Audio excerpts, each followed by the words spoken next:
there is one doubt which many people have is, should we write void main or should we write int main? Because many people are getting compilation errors or execution errors. I don't know what they are, because I am not getting those errors, and I don't know what exactly you are using.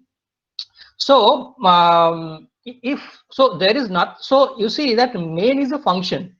Okay, main is a function. Like if you from the previous class, if you basically remember that we talked about a user defined function, right? I mean, calculate volume. So there was some, I mean, there was some return value, right? So in that case, the return value was a fractional type or a float type. Similar for main. So within a main, I called this calculate volume, this particular function. Similarly, main is called from somewhere. So even I don't exactly know from where it is called. So for that, I need to look into the C, I mean, low level code. So my idea is, it is so, I mean, there is no doubt that it is called by some part of the operating system. Operating system is, I mean, itself is a program, right? It's a huge program controlling a lot of things, and it calls the function main. So whenever you run the code, there is something in operating system. There is something called the kernel part. So there is a kernel part and there is a basically user part. So we are in this user part, and in kernel part, some things are I mean, written like, for example, this, I mean, this stdio.h, is printf. These are all, I mean, pre-written somewhere in a place which is called basically the kernel. So from there, whenever you compile and execute the code, it's a process, right? Like we are, I mean, chatting via this Google Meet. That is also a process that is controlled by the operating system. Similarly, when you run a program, a running program is also a process. So when this process is invoked, okay, this which process, the program when it is running, this main function is called from within the basically within the operating system. In this case, this is basically Windows. So it calls, and either you can basically return nothing to main, like you can write void and you don't write anything. That is perfectly valid. I don't know what is happening in the compilers you are using. If you can compile this, you'll find that there will be no errors. At least in my end, I mean, there are no errors. But if you see that there is an error, and you see that if that error is going away by putting int main, that is fine. But that is not logically the correct thing to do, because this means that you are returning. So main, I mean, looking at this particular structure, the operating system would feel that, oh, this main is going to return something, right?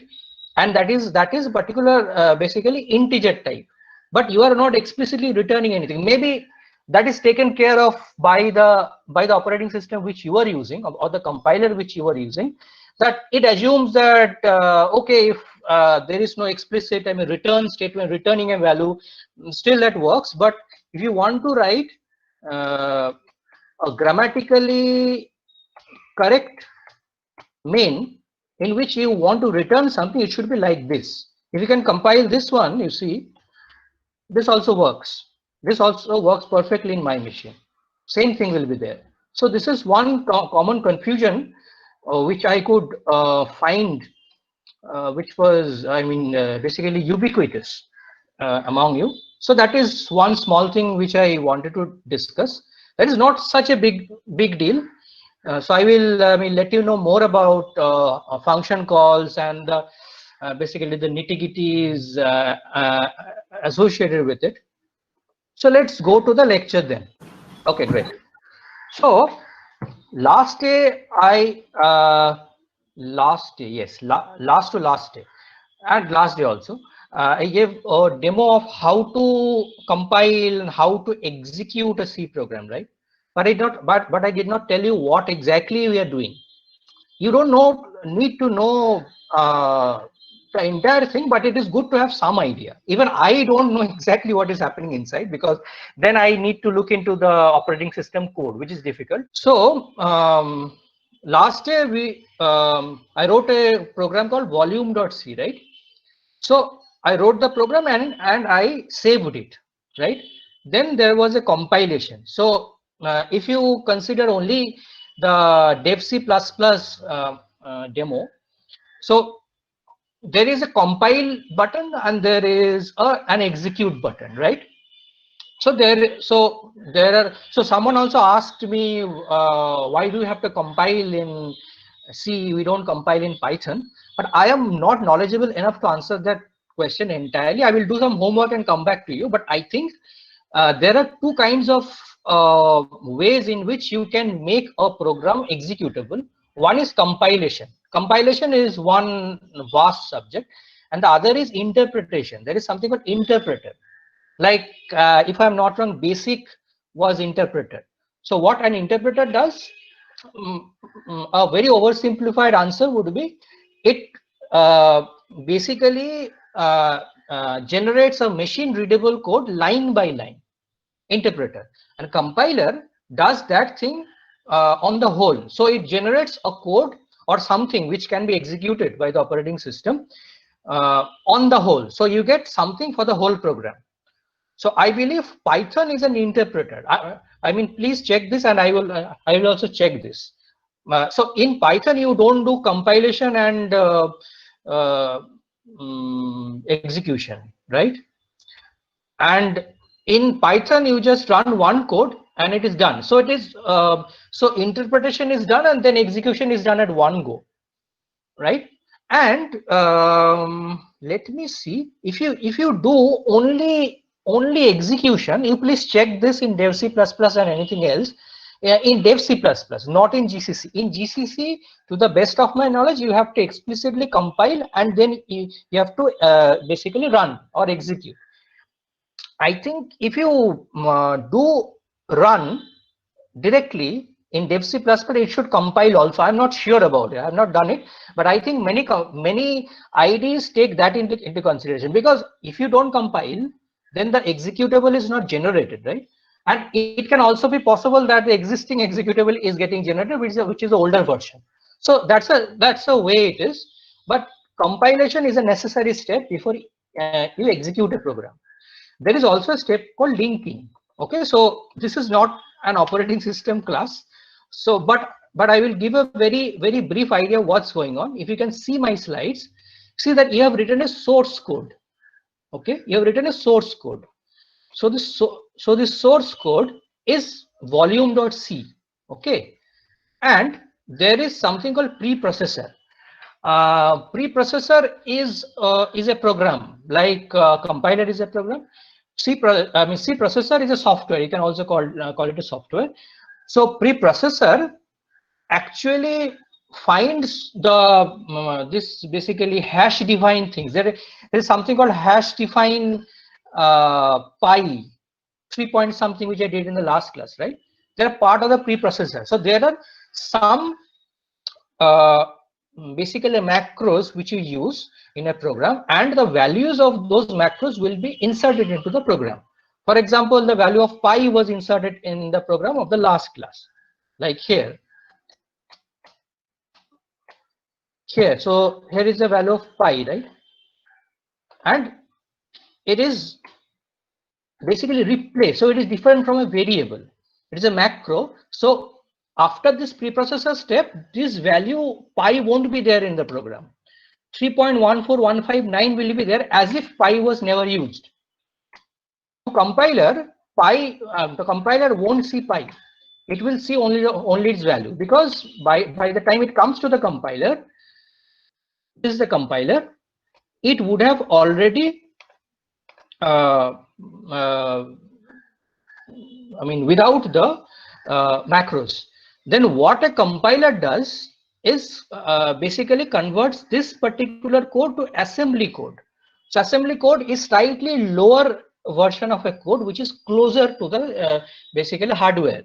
Hardware can understand an assembly code better than it does a C code. So basically it doesn't understand C code. So it understands the assembly code a little better.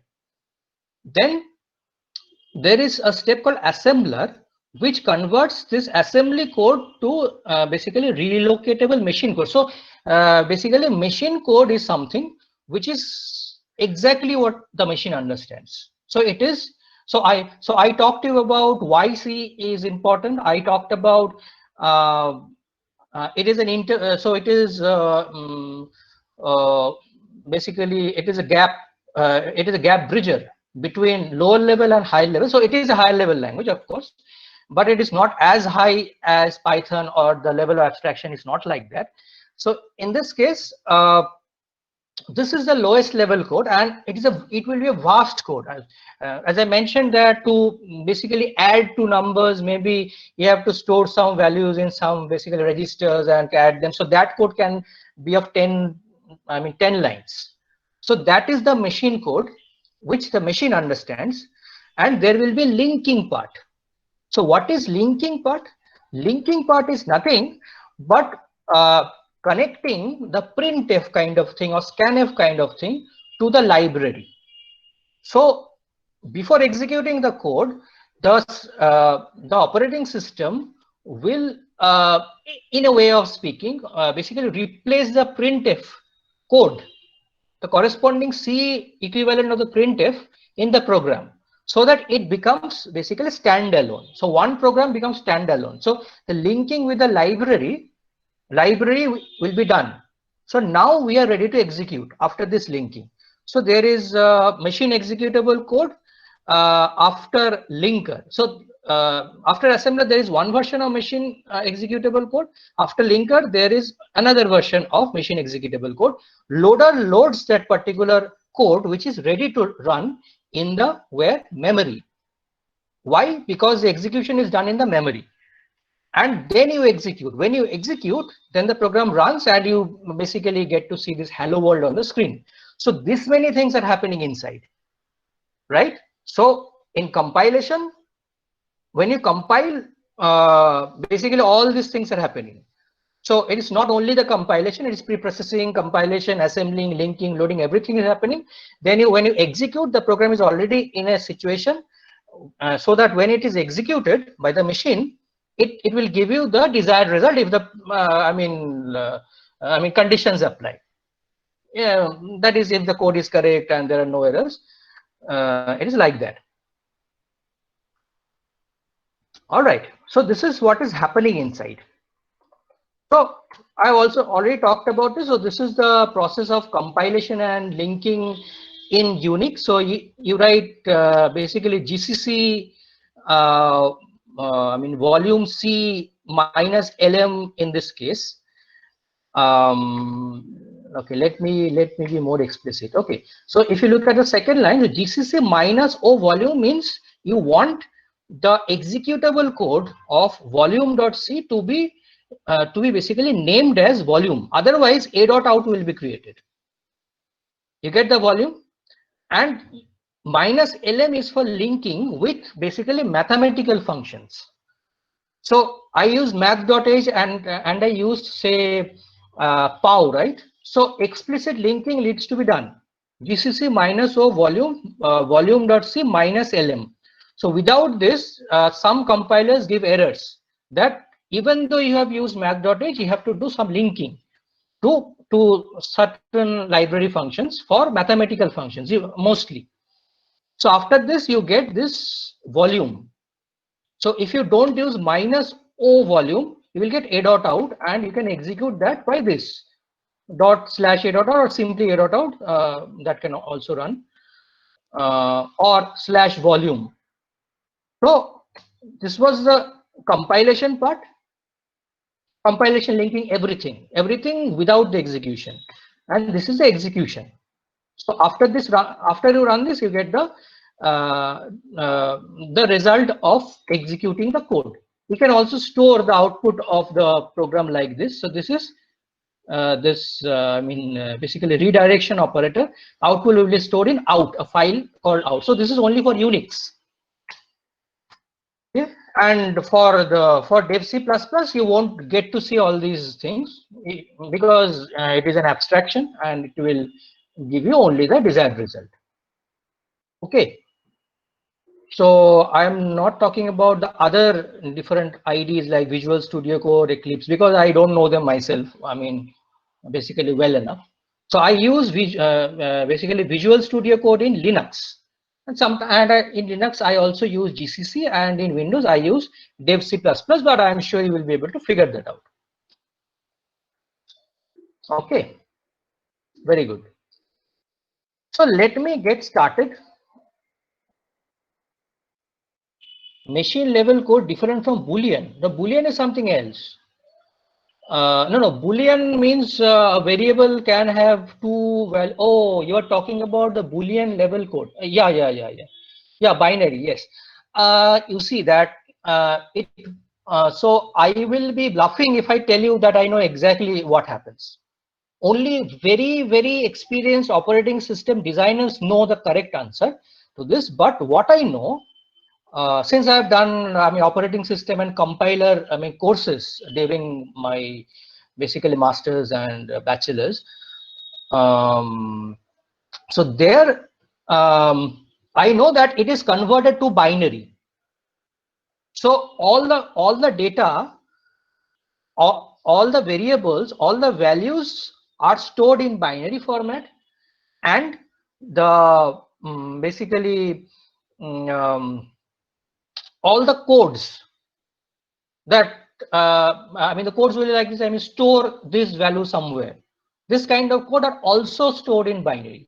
So because machine understands only this binary level programming, nothing else. So that was what I read when I was doing my masters. But that also from a very old book, Galvin. It's a Galvin book. But I don't know about the latest compilers, what they do. It's possible that, so you see that is also a program. Like there is something called assembler that converts this high level code to this machine level code, and that is taken care of by some other software. So yes, in a way of speaking, yes. Okay.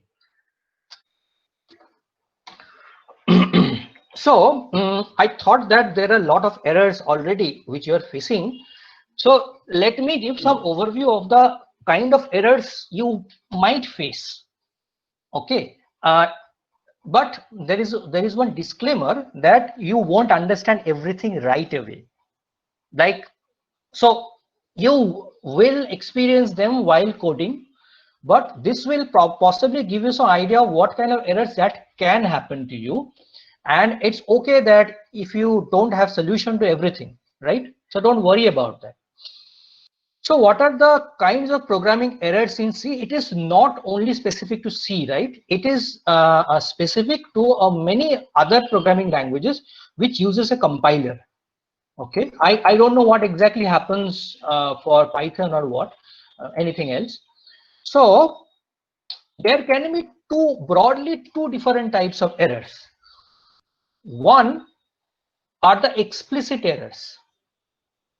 Like when you see a particular error a message on the screen, you know that something is going wrong because when you execute the code or compile the code, you will get some error on the screen, and there's something called implicit error. So there will be no real error message, but you will not get the expected output. Okay. So let's take some examples. So one kind of explicit error will be lexical error. It is basically a compiler kind of error. So compiler has many parts, right? Many parts or many basically steps of compiling a particular source code. One is lexical analysis. I'm not going into details. Just keep in mind some examples. So these are basically token level errors. So what lexical analysis does is it takes a source code and it breaks down into small pieces of information. Okay, so what do you do when you basically read a text? You try to understand the different segments of knowledge there, right? So when I say that I am teaching C programming language, this is a sentence, right? Then automatically what we do, if we find a word which is not known to me, I get some kind of error inside, right? I mean, it basically strikes me. So if there is a word, so either it is not a part of your vocabulary, or it's possible that the word is not there in your vocabulary, or it is not a valid word at all. So the first case will never happen in case of a compiler, because the compiler knows everything. There cannot be anything which is beyond the knowledge of a compiler. So if basically faces something which it doesn't know about, then there will be a lexical error. There can be illegal characters, there can be spelling errors, etc. Let's take one simple example. So so in this particular code, so I have given a lot of examples of assignment of variables, right? So int num1, int num2, int volume, float volume. So these examples you have seen, right? So this is int a. So a is a variable equal to 20k. This is an error. Why? Because when you are writing integer and you are assigning this 20k to this variable a, which is integer type of variable, what is an integer? Integer is basically a number, right? And 20 is a number, but 20k is not a number, right? So the compiler will basically reject this by telling that fixed point types not supported for this target. There can be several kinds of errors depending upon the compiler which you're using. So you will not be able to compile it. When you try to compile it, there will be some error because it is integer type. So this is one example of lexical error, that 20k is a token which is not a part of C vocabulary. That's what the compiler will tell you.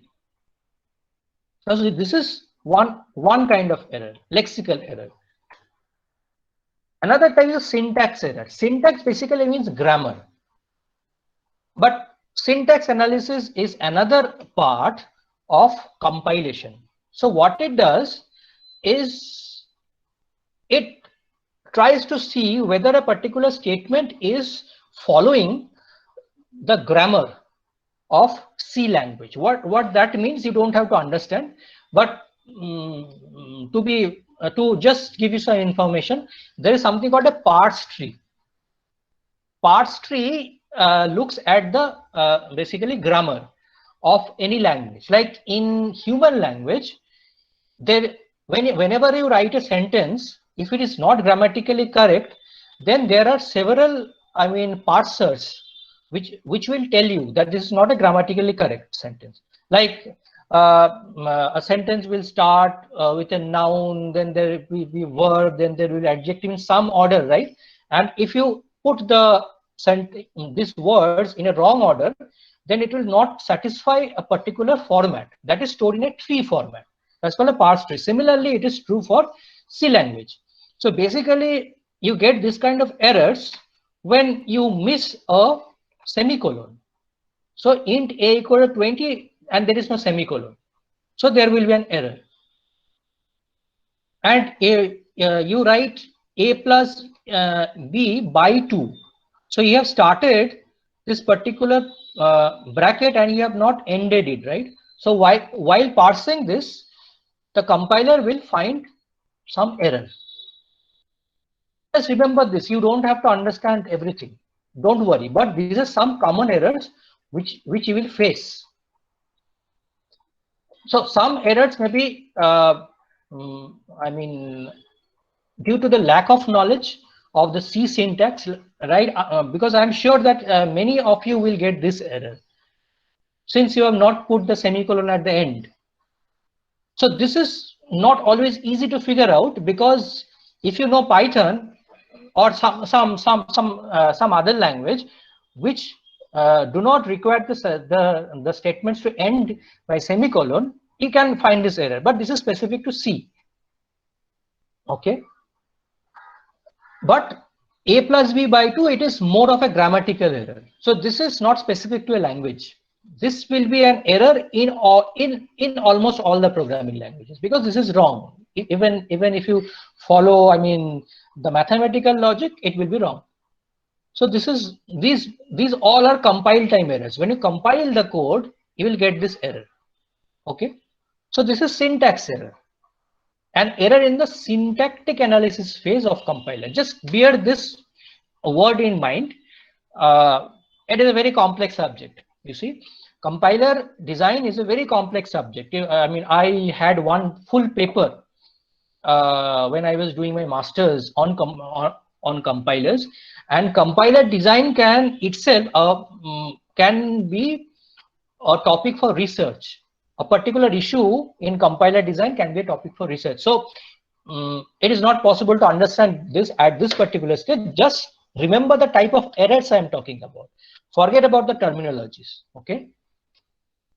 Then there will be something called semantic error. Semantic error occurs when you do I mean, mismatching of arguments, incompatibility of operands, operators. If you do this kind of things, you will get syntax errors. Like for example, int a is an integer, and if you wrote int a equal to 5, it would have been fine, right? But here I have written a sentence within quotes, right? So that's a different, I mean, data type. So that is not integer. That is basically string. Like if you can remember, I was trying to print something within printf, right? So hello world, something else like this. So that is a string, and you can I mean, store string in basically a string type of variable, but not in an integer. So that is a semantic error. Then if you want to, so in the second example, int a equal to 5 comma b, right? So a and b are integer types, and char c equal to kripa, which means a character c, and this is basically an array, which means the c is an array or basically a string, which is kripa. But what you are doing in the next line, it is b equal to a minus c. So what is a? A is integer, and minus c, c is basically a string. So these are incompatible types, right? So this will be also an error. So be careful of this kind of errors. So to be technically sound, so this is a semantic kind of error. So this is basically, this happens when there is incompatibility either in assignment of certain values to variables or performing certain mathematical operations. So this also happens during compile time. And this is a part of the compiler. This is a part of the module called semantic analysis. Okay, semantic analysis. Then I already talked about linker, right? Linking. I talked about linking. So linking is basically when you link printf to basically slash include stdio.h, and you during compile time this linking takes place. So if there is any error in the linker part, there will be some problem. Like, just consider this line of code. Can anyone tell me what the error is? P of printf should be small.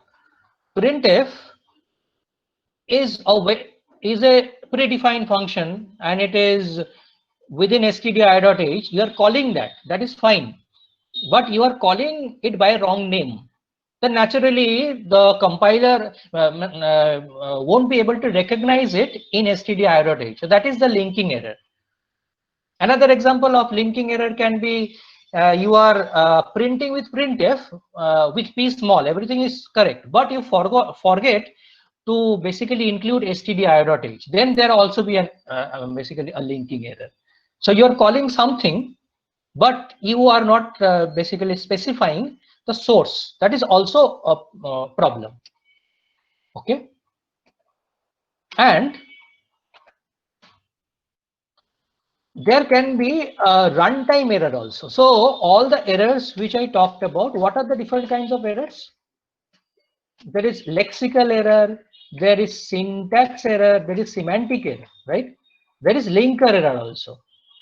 So whenever you run this, whenever you try to compile this, there will be an error. This four types, okay?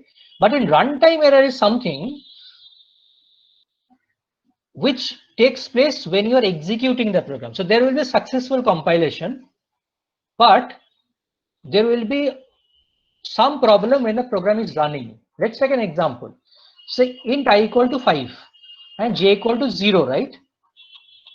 And k is not basically initialized. So all three are integer type. So there is no problem in writing this k equal to I by j. But so there is no, I mean, there is nothing that stops this program from getting compiled, because all the steps are okay in this case, but there will be an error. Why this is happening? Can anyone tell me? Here the problem is more basic. I am trying to divide 5 by 0, right? That is not defined. That is not defined, right? So when this calculation is done during execution, then basically the process controller finds out that this particular operation is not valid. That's why it gives error. So errors can be different in different compilers, in different systems, right? In this case, there will be code dumped. There can be in some other IDEs, it can be something else. So basically, this is an example of runtime error, which can cause problem in running the code, but there won't be any problem in compile time. Okay. So these are all explicit errors, right? So then what is an implicit error? Let's take an example right away. So I have not taught you for loop. I understand that, but I have told you something, that there should be a semicolon at the end of any statement. Whenever you put a semicolon at the end of any statement, which means that statement is complete. There is nothing more to be written in the sentence. But if you do this particular thing after for or any loop, for, while, which I will teach you in some of the next classes, if you put this semicolon after for, then it will understand the for loop ends here and the body will not be executed. What would that mean? That this particular portion, sum equal to sum plus 1, will never be executed. So if you print the value of sum, yeah, sorry, it will be executed once. Yeah, so this will be a simple sentence, sum equal to sum plus 1. So sum is initialized to 0, right? So it will execute once, but it will not iterate within the loop because the loop has ended here. And when you print the value of sum, you'll get the value as 1, which is not what you have expected, right? So this is a logical error. So this is a pretty complicated example. So I will give you a much easier example and a much sillier example. Say if you want to add two numbers, and this is a mistake which I mean used to do during my, when I was at school. You are adding two numbers a and b, right? And you are storing it in C, okay? And you write C equal to a minus b. What will happen? Addition will not take place, right? So B will be deducted from A. There will be subtraction. There won't be addition. So that is a silly mistake, but that is not a problem of the program, right? That is a problem with the programmer. That there is some problem in logic of the program. There won't be any problem in compilation. There won't be any problem in execution, but you will not get the desired result because you have not written the code in a logically sound way. Keep all these variations in mind, because don't tell anyone. I'm just telling to you that I'm going to set questions on this. Okay. But they will be very simple ones. All right. Anyway,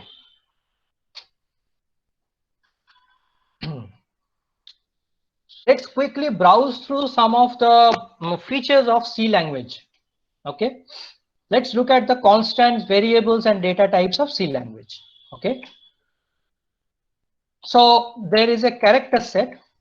So the characters will be A to Z and A to Z. Digits 0 to 9. There will be basically special characters like comma, period, semicolon. There can be white spaces like backspace, horizontal space. There are a lot of things. These are characters which you use in a C language, which is a part of the C language.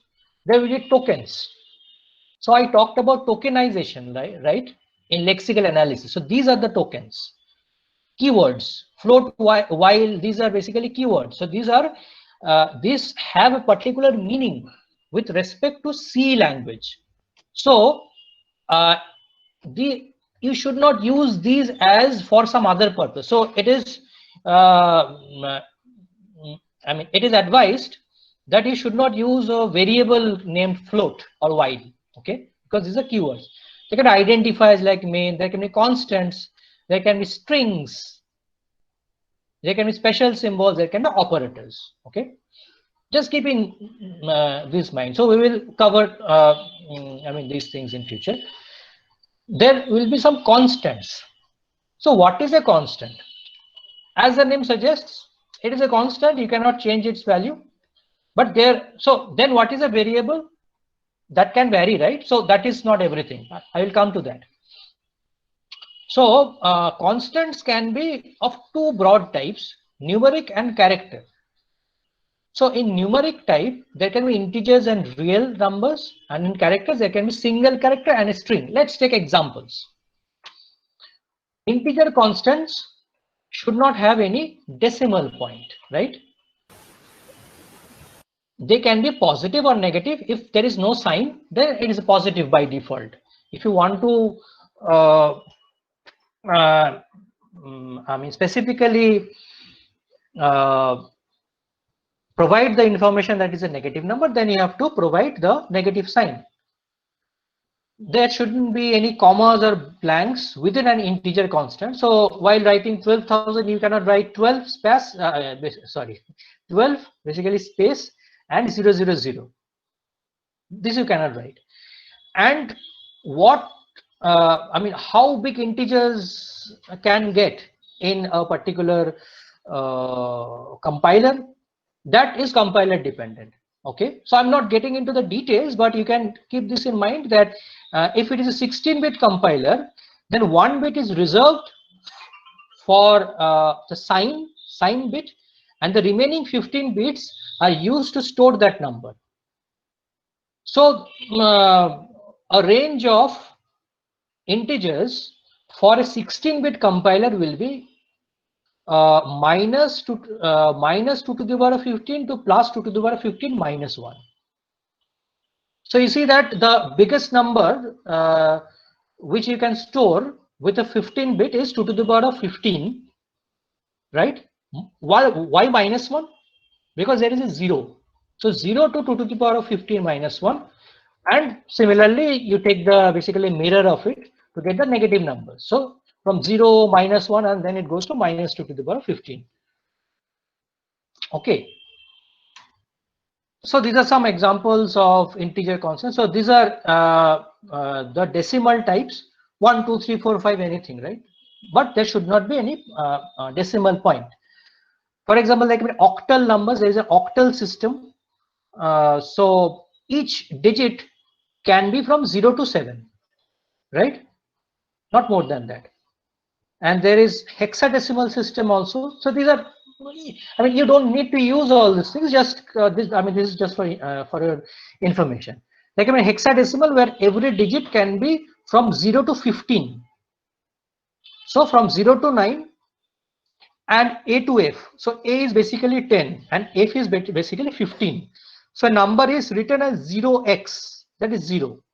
0x3, that is 3. 0x9f, that is 0x9 and then basically 15. This just for information. Don't need to worry too much about it. We would deal only with basically decimal numbers. And for the real constants, it has a decimal point. So it can positive, negatives. So our all other conditions are same. The allowable range for 16 or 32-bit compiler is something like this. You see that this is a bit more complicated. So there can be some part for sign. It has many parts, right? There can be a fractional part and all those things. So you need to go through IEEE standard 754 to know more about it, how the numbers are stored. I'm not covering that because that's not a part of so I mean, you don't do any harm if you don't know all these things, but this is just for information. I mean, real constants are like this, floating point types. So 0.005, anything like that. So I mean, needless to say. And there can be another form in which a floating point number can be basically a real constant can be stored. That is the exponential format. That consists of two parts. One is mantissa and the other is exponent. So if you take this example, 7.5 E9, which means 7.5 into 10 to the power of 9. Okay, E means 10 to the power. So it is 75 and followed by 8 zeros. This can be written as 7.5 into 10 to the power of 9, right? So the mantissa part can be a floating point. So it can be fraction, 7.5 for example, or a decimal. It can be 7 also. But the exponent has to be a decimal. So you cannot write 10 to the power of 1.5. Okay. All right. So these are some numeric constants which are valid and which are not valid. For example, 25,000 is not valid because you cannot use a comma or space, as I mentioned, like 75E, then space, then 4. This is not allowed. Here 1.5 E 2.5 is not allowed. As I mentioned that the exponential part has to be an integer. It cannot be a fraction. Similarly, this dollar and if you write sum equal to 15 kgs, that is not allowed. Then this is an example of long integer. So this is a bigger number you can store. This is a hexadecimal type long integer. These are all valid. So these are about the numbers, right? Fractions or integers. There can be string constants. Like if you see that anything which you put within single quote, it is a character. It is a single character. Single character. So you cannot put 55 within single quotes, right? There has to be only one character. There can be backslash character, /n, /t, and all those things. And there has to be strings. So string is basically an array of characters. So a string consists of several characters. Like if you put 5 within double quote, it is a 5. It is a string. It is different from single quote 5. Why?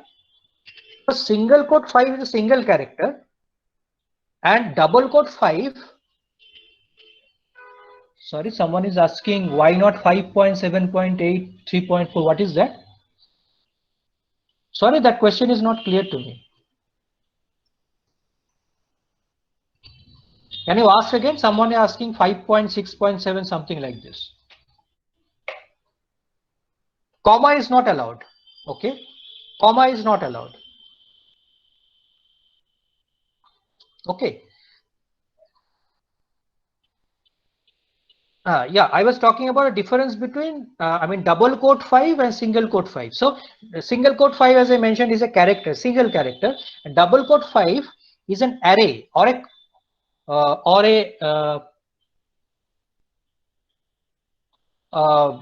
basically arrays, and I mean, it is an array of characters, but it contains only one character, that is 5. Yeah, someone is asking why octals and hexadecimals are mentioned, right? Because it's a part of the C language, right? If you want to use octals and hexadecimals, you can use them. Okay, but it's not necessary. It is not absolutely necessary. If you want to work with octal numbers, you can, but you have to explicitly mention the compiler that you are using an octal or hexadecimal number. But I'm not covering that part because there are so many other things to be done. If you want to know, I mean, you can search it over internet, because these are not very important for doing for writing for the basics of a C program. As I told that I am covering only a part of the whole C language, so still there are a lot of things to be done. So this is okay. There is some interesting property of a single character.